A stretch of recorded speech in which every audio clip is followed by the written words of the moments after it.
A ideia por detrás do Total Count é usar novas tecnologias, novas abordagens para resolver antigos problemas, né? Então, um dos problemas que persiste até hoje, né, as dificuldades, é fazer inventário, né? Quando se fala de algumas centenas de itens ou em quantidades pequenas, é fácil de manusear, fácil de conseguir fazer o controle. Mas quando falamos em grandes quantidades, quando eu falo grandes, enormes quantidades, ou uma distribuição geográfica muito distinta, isso passa a ser um patamar diferente de dificuldade, né? Então, a ideia do Total Count é usar a visão computacional para estarmos adquirindo as informações do inventário. O que é visão computacional? Boa pergunta. Vou deixar aqui um pouquinho para o Rafael explicar o que é essa área da visão computacional e nós vamos usar aqui um slide para nos apoiar. Bem, a visão computacional ela é uma junção de diversas áreas, né?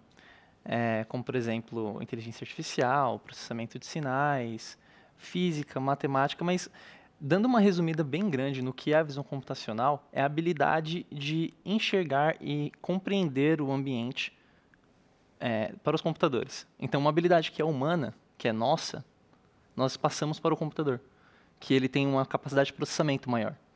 Então, essa é a ajuda. A gente ensina ele a enxergar, né? Exatamente. A gente dá um poder humano para eles, né? Isso. E aí, onde que nós podemos chegar? Bem, a visão computacional é utilizada em diversos ramos, né? A gente tem diversas formas de utilizar. Então, a gente tem a detecção, que basicamente a gente ensina para a máquina sobre algum objeto ou alguma classe, e a partir disso ela consegue identificar numa imagem ou num vídeo. E a partir da detecção, a gente tem o reconhecimento, que é saber diferenciar o que é aquele objeto, né? Ele ser um objeto único, né? A unicidade daquele objeto. Então, por exemplo, vamos dizer que ele tem que identificar uma pessoa numa imagem ou no vídeo. A pessoa é o objeto, tem a detecção. Agora, reconhecer é dizer, essa pessoa é o Willan, essa pessoa é o Zé, essa pessoa é o Rafael. Então, com a visão computacional, a gente consegue fazer isso. A gente também tem a segmentação, né, que a gente retira aquela pessoa daquele ambiente para poder colocar ela num outro ambiente, né? Então, somente a pessoa, né, é utilizado, por exemplo, o filtro do Teams. Quando ele coloca aquela desfoque ao redor, ele utiliza segmentação, né? Então, também tem visão computacional. Tem também rastreamento de objeto, classificação de emoção, né, que é bem interessante. Enfim, a visão computacional é utilizada em diversos ramos, é muita coisa, a gente só trouxe alguns exemplos aqui. Exatamente, é uma área muito nova e assim está sendo ativamente explorada ultimamente. Então, quais eram os desafios que se tinha num caso específico, que é o que chegou para o Lab, né, para trabalhar e trazer ali uma solução? É um inventário de andaimes, tá? Andaimes parece um objeto tão, sei lá, ordinário, né? Tão simples. Mas, quando você pensa numa obra, qualquer obra, ele precisa ter andaimes, né? E a quantidade de andaimes numa obra é, assim, enorme. E por ser um objeto tão simples, ele pode ser facilmente perdido, desviado, né? E quando você pega uma empreiteira que tem uma obra e tem num local, e depois ele vai começar no seu cronograma uma outra obra em outro local, então ele já está contando com os andaimes que ainda estão montados aqui, que em um determinado momento no cronograma ele vai ser desmontado aqui, transportado e remontado desse outro lado. Então, a operação logística, o controle logístico disso é muito complicado. Tanto que eles já trabalham hoje com uma margem de perda muito grande.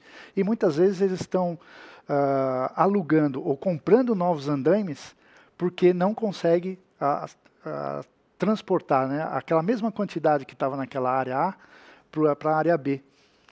Então, mas não consegue transportar pelo desconhecimento de onde está a quantidade, etc. Do material que some ou que desviou, né?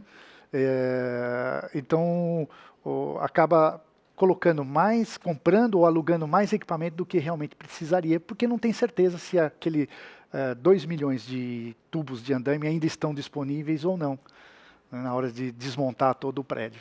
Por isso você falou em grande quantidade, né? Grande uma coisa é contar até 10, outra coisa é contar 2 milhões.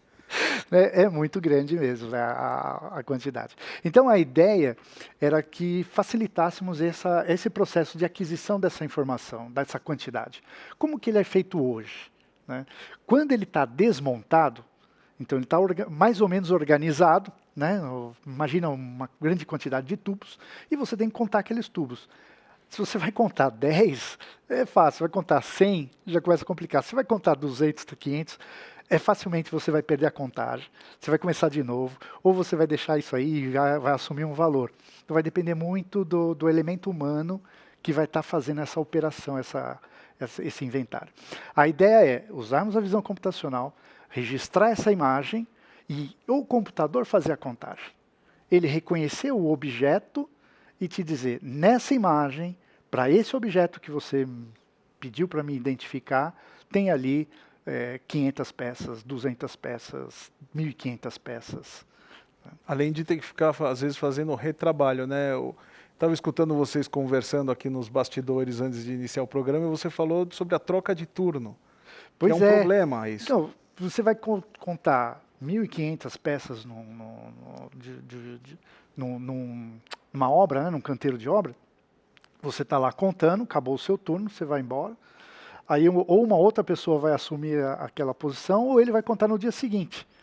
Quando às vezes acontece dele continuar a contagem no dia seguinte, e alguém já manipulou o estoque ali, já retirou mais peça, ou colocou mais peça, ou simplesmente trocou.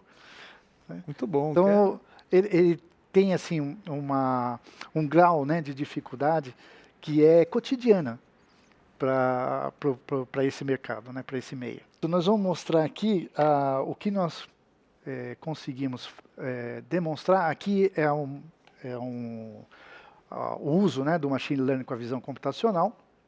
Aqui é os andaimes, né? E você vê que ele já está identificada na imagem a quantidade.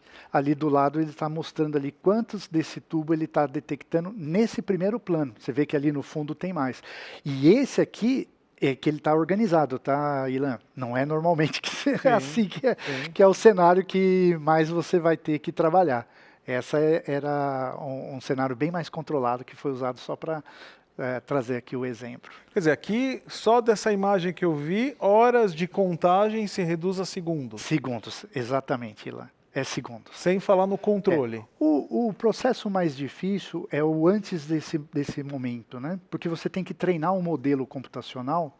Né? Treinar um modelo é você realmente ensinar a máquina a enxergar aquele objeto específico. Né, que no caso foi dos andaimes ali, que são semelhantes a tubos, né? Isso aqui custou para nós quanto tempo, Rafa? Depende. Esse modelo, esse específico dos tubos, a gente ficou umas 3, 4 horas para fazer, mas o treinamento. 3, 4 horas treinando a máquina para entender. Porque antes do treinamento a gente precisa nós identificarmos o que é cada um. Então a gente tem que marcar, fazer o labeling, né? A rotulação. Então a gente tem aquela imagem com diversos tubos. E manualmente a gente precisa ir lá falando o que é cada um deles. Identificando. Porque a gente vai ensinar para a máquina. E a gente tem esse trabalho. Mas ao todo... E a gente usou quantas imagens? A gente usou 400 imagens. 400 imagens diferentes. Isso. Para treinar a máquina. Exato. E ele fez um modelo bem acurado. Bem acurado. Nesse caso em particular, nós atingimos 97%, 98%. Quase 98%. 98%. O que era uma margem muito maior do que a margem que eles tinham na contagem manual. Eles consideravam ali uns 30%, às vezes até mais. Mas existiu uma evolução nessa acuracidade, vamos falar assim, por exemplo, do primeiro teste, tanto por cento. Descobri agora que está dando reflexo aqui, sombra, está somando 2. Como foi esse processo? Isso depende muito da qualidade das imagens que a gente adquiriu para fazer o treinamento do modelo. Então, nesse caso aqui, acho que foi na segunda tentativa já conseguimos com 97. Na verdade, a gente conseguiu na primeira, né? Porque a nossa primeira tentativa, a gente fez um modelo para poder reconhecer o H do andaime. Porque a gente tem aquele tipo de andaime tubular, que acho que é de obra, pintura, não sei exatamente do que ele é. Mas a gente fez só para poder reconhecer. Então, nesse primeiro momento, a gente usou menos imagens, né, que a gente pegou da internet. Isso. E aí, a gente conseguiu ter um modelo com uma acurácia de 50%, 60%. Agora, quando a gente foi fazer com os tubos, né, das fotos tiradas E do que a gente ambiente, tinha muito mais fotos. que a gente tinha muito mais fotos, né, e a gente também fez um trabalho de rotulagem, de né, labeling maior, maior. com o tempo fazendo essa rotulagem, e quando a gente treinou o modelo de primeira, a gente já conseguiu esses 97%. Depende Tanto que ele é muito muito bom, né? do formato da imagem, dos objetos, né, e da quantidade de imagem que tem. Isso, Né? mas você falou da questão de iluminação, então depende porque- muito da imagem, né, do É. dataset. Se você tem um dataset ruim com muito ruído, o modelo vai ser ruim. Só que como a gente tinha um dataset, a gente tirou bastante fotos, a gente tinha uma variedade, né, de diversos ângulos diferentes também, então o modelo ele acabou sendo bem preciso. Eu perguntei porque eu vi no vídeo ali que é um vídeo, quer dizer, não é uma foto. Eu imagino que a foto é muito mais fácil você fazer esse reconhecimento do que um vídeo do carrinho andando. Porque aí você tem a luminosidade, onde a posição do sol está pegando isso, está aquilo, tá. Isso, não, a gente quis trazer o vídeo porque Que é bem bem como mais você falou, difícil, né? é um nível maior. Mas quando a gente pega um vídeo, em essência, um vídeo é uma sequência de imagens. Então, a visão computacional, na verdade, ela está trabalhando por framing, né? Cada imagem individualmente. A questão do vídeo é a velocidade com que ele consegue detectar. Então, se a gente pega um vídeo que, em média, uns 60 frames por segundo, quer dizer, são 60 imagens por segundo.